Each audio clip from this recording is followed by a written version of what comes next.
Hello students, welcome to maths and more. आज हम olympiad का एक अच्छा सा ज्योमेट्री का क्वेश्चन लेके आए हैं। इसमें ज्योमेट्री भी इन्वॉल्व है और आपका मेंसुरेशन भी इन्वॉल्व है। और ये क्वेश्चन क्लास 8, 9, 10 किसी भी ओलंपियाड में आ सकता है। तो इसमें ये क्वेश्चन कह रहा है कि two rectangles A B C D and D B E F ये दोनों रेक्टेंगल हैं। As shown in the figure, the area of rectangle निकालना है DBEF इन स्क्वायर यूनिट। ये आपको 3 दिया डायमेंशन, ये 4 दिया डायमेंशन। इसका लेंथ और ब्रेथ दिया, ये 90 डिग्री रेक्टेंगल है और ये केवी रेक्टेंगल बन रहा है जो कि इसके एक जो इसकी जो लेंथ है वो इसकी इस वाले रेक्टेंगल की डायगोनल है। तो कैसे आप निकालोगे इसको, ये आपको समझना है यहाँ पे। तो इसको निकालने के लिए क्या करना है कि आप सिंपली इसको ऐसे देख सकते हो कि दो तरीका इसको निकालने का है। एक तो जैसे ज्योमेट्री का आपका थ्योरम्स याद हो तो उससे आप निकाल सकते हो।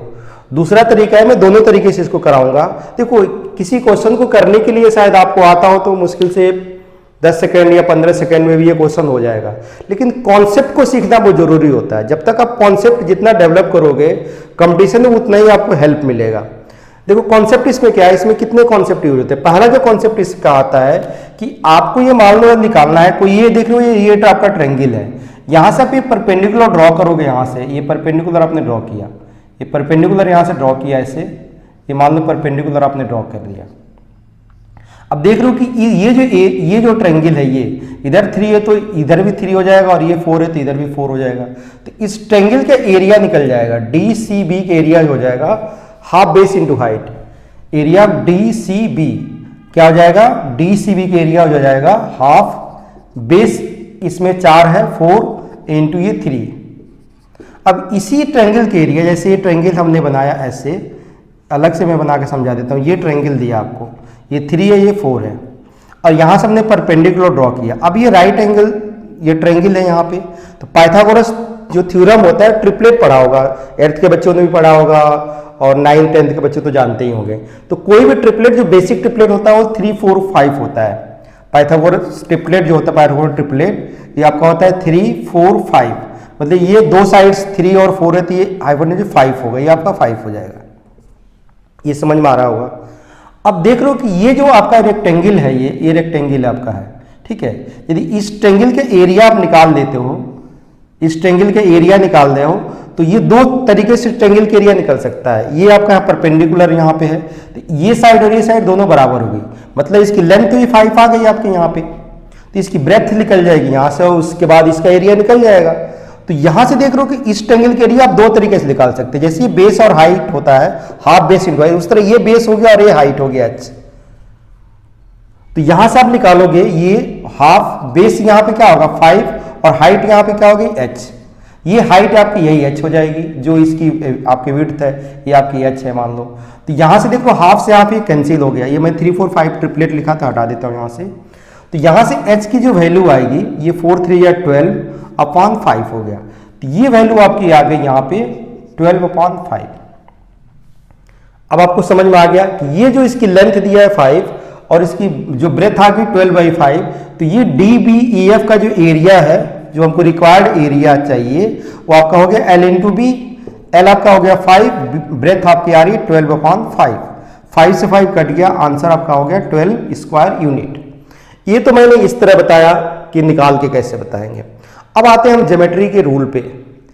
उससे ये फायदा होगा यदि वो आप ज्योमेट्री के रूल इसमें अप्लाई करते हैं। आपको यदि 9th में दिया है, अब तो कट गया थ्योरम वो, तो वो आपको अप्लाई करते हो, देखते आप इसको बता सकते हो कैसे, वो भी मैं समझा रहा हूं आपको। इसको आप स्क्रीनशॉट लेना ले सकते हो।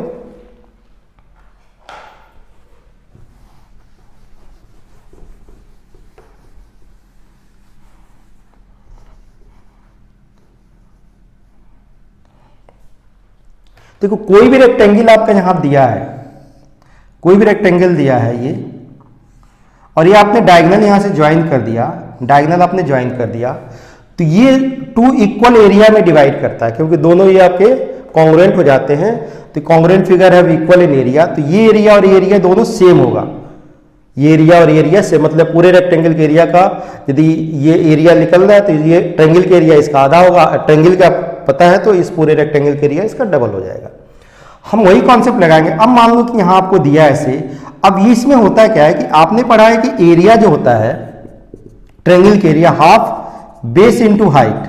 अब कहीं बेस फिक्स हो, ये भी फिक्स हो, और ये आपकी हाइट है, आपकी ये हाइट जैसे है आपकी, मान लो यहां पे हाइट ये है। अब जैसे मैं यहां ट्रायंगल बनाऊं ऐसे, ये ट्रायंगल बनाऊं तो ये भी हाइट तो वही रहेगी इसकी।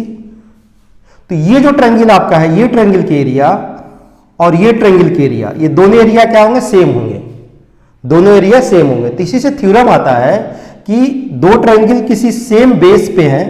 देखो इन दोनों ट्रायंगल का एरिया, ये ट्रायंगल के एरिया और इस ट्रायंगल के एरिया दोनों सेम बेस पे हैं और ये सेम पैरेलल में लाइज कर रहे हैं। इनके दोनों लाइन ये क्या है? पैरेलल है। तो ये दो आप यहां पे लेते हो कहीं, ये दो आपका बेस सेम है। इससे आपने एक ट्रायंगल यहां बनाया, एक ट्रायंगल आपने यहां बनाया, एक ट्रायंगल आपने यहां बनाया, एक ट्रायंगल आपने यहां बनाया। इस दोनों सेम बेस से जितने भी इसमें ट्रायंगल आप पैरेलल लाइंस में बनाओगे, इस सारों का एरिया क्या होगा? सेम होगा। यही थ्योरम इसमें लगेगा। तो ये इससे आपको क्या मिलेगा कि ये जो आपका ये ट्रायंगल, इस वाले ट्रायंगल में ये जो एरिया आएगा, ये एरिया, ये पहले ट्रायंगल के एरिया सेम होगा। और ट्रायंगल के एरिया आपका जब सेम आएगा, आपने देखा तो आपने अभी देखा कि ये जो आपका पैरेललोग्राम है, ये मान लो एक पैरेललोग्राम है। यदि पैरेललोग्राम, तो पैरेललोग्राम में और एक ट्रायंगल बन रहा है, तो पैरेललोग्राम और ट्रायंगल दोनों सेम बेस पे हैं। पैरेललोग्राम और ट्रायंगल दोनों सेम बेस पे हैं, तो पैरेललोग्राम का जो एरिया होगा ट्रायंगल के एरिया का डबल होगा। मतलब इस, जैसे ये हमने लिया ए बी सी डी, तो ABCD का जो एरिया होगा, area of ABCD equal to जो होगा एरिया ट्वाइस एरिया होगा। क्या होगा? ट्वाइस एरिया आप ABC भी बोल सकते हो, यहां पे मान लो E लिख सकते हो, यहां पे ABE लिख सकते हो।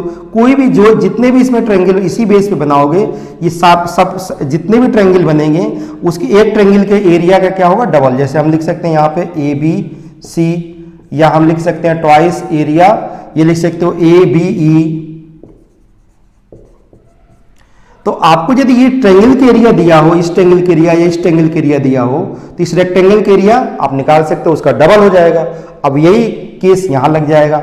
यदि ये 3 और 4 है तो इसका एरिया जो है, इस ट्रायंगल का एरिया, इस ट्रायंगल के एरिया हाफ बेस इंटू आपका क्या हो जाएगा? Half base into height, 4 into 3, 2 से कट गया ये, तो 6 स्क्वायर यूनिट हो गई, इसका एरिया 6 हो गया। और इसका एरिया 6 हो, तो ये किसके अंदर है? इस रेक्टेंगल के अंदर है ये रेक्टेंगल। तो ये रेक्टेंगल के एरिया जो होगा इस ट्रायंगल के एरिया का डबल हो जाएगा।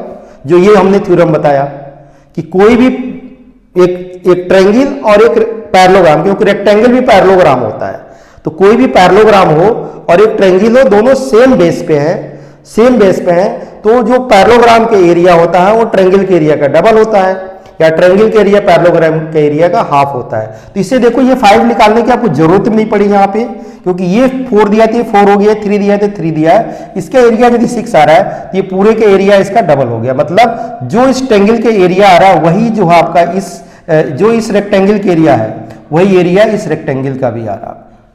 मतलब इसका एरिया भी आपका क्या आ जाएगा? 12 आ जाएगा। तो इस तरह भी आप निकाल सकते हो, या पहले मेथड से जो मैंने बताया उस मेथड से भी निकाल सकते हो।